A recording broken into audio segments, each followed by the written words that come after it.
Hey there, vinyl community. My name's Tom. You're watching Rant District. It's got a few thoughts running through my head. Over the past 2 weeks or so, I've probably sold about a dozen records that I just don't listen to enough and that just don't mean enough to me at this point.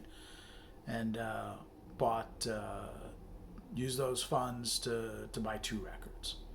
So yeah, a little bit pricier than I normally would spend if I'm reaching for my wallet. But for some reason, money in PayPal doesn't seem like real money, and it's easier to spend larger than I would if I was just, reaching for cash or a card in my wallet. So where am I going with this? Yeah, I've talked for a while about, shrinking down my collection. Part of that is driven by the amount of records that I listen to in a week. I mean, I listen to music all the time, but I probably listen to 7 or 8 records a week. By records, I mean actual vinyl, where I sit and I pay attention to what I'm listening to. So listening to a record's a real luxury, and if I'm listening to 7 or 8 a week, we're talking 350 to 400 a year. So that kind of brings around to the age-old vinyl community conversation of how many records does anybody need. So I figure 500 would be a good number to get down to, and I'm under 900. I'm just trying to kind of chip away at that. But like as I move certain records along, I'll sell like this many records and then just replace it with this many. But like really great to me records.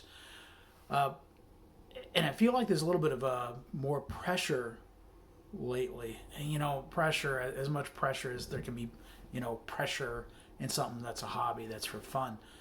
But I just feel like, for me, I really, really, really value originals of records. And just the way that the vinyl record, why do I say vinyl record? A record is vinyl. Record collecting has gone lately. It's like just blown up, and originals of great records are just harder and harder to find. There's just fewer and fewer out there. I just kind of like I know in the like probably over the last 20 years, there's always been stories about like Japanese buyers coming into the United States, going through record stores and just scooping up originals of old Blue Notes, old jazz records. So like those classic jazz records that are out there, I know I'm not a huge jazz person, so this doesn't really matter too much to me. But if you try to find an original Blue Note in great shape, of a classic record, they're just harder and harder to find. They're either not out there or the prices are stratospheric. And that's been happening for a while in at my age, records that are rock records that are or punk records that are classic to me. I see the supply of things online, and in my local record stores there's really no gems, things that I would call gems. So a lot of my buying, most of my buying is online, and just for originals of the records that matter to me in great condition, they're just drying up, and the prices are just going up and away. So I feel like the time is now, relatively, to make a move and get the records that I really really want. If I have only 400 12-inch records in my collection, and they were just all just stone gems to me, that's ideal. That fits my listening habits over the course of a year. I have tons of CDs, and I listen to CDs regularly. And but when an album is really special to me, I really want the record.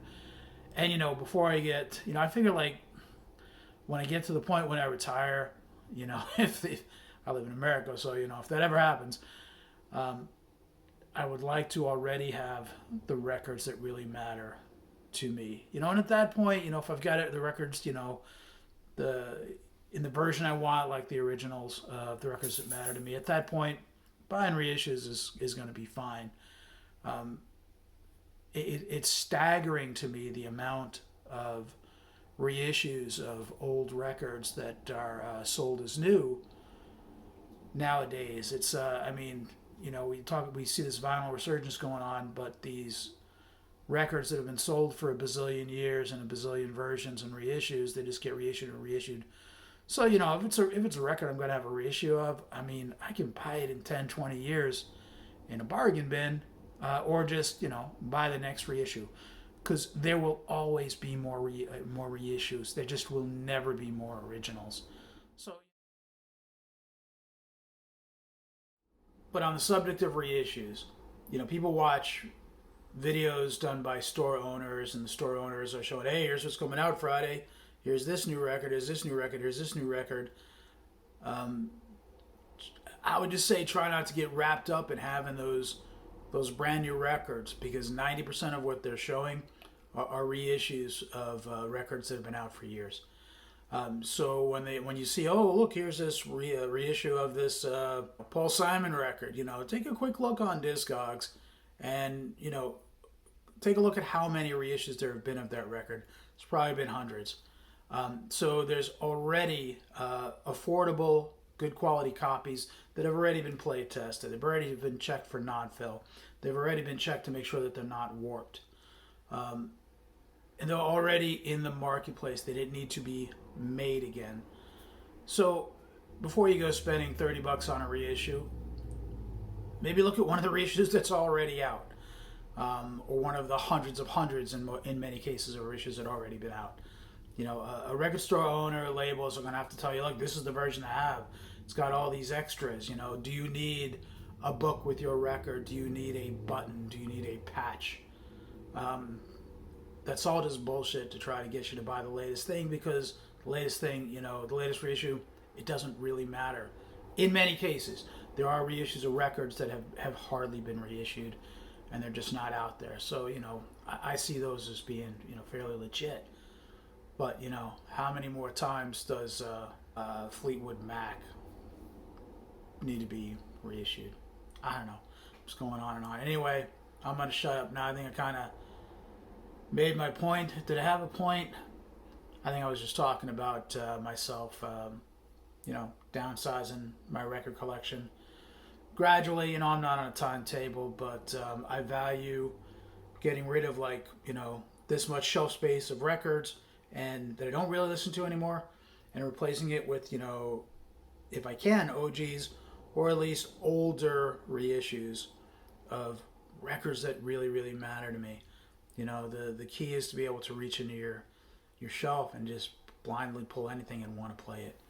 And, that's where I want to be. And I'm to be fair, I've been doing this for a lot of years, and I'm kind of there, so shrinking further is a little bit tougher, but trying to be realistic about my listening habits, how many records I actually listen to in a given year, and and a lot of the records I listen to multiple times. So, if I've got 350 to 400, record spinning sessions, in a given year, I got to have the records that matter to me, and everything else, if it's filler, all it's doing is holding up other records and taking space for them.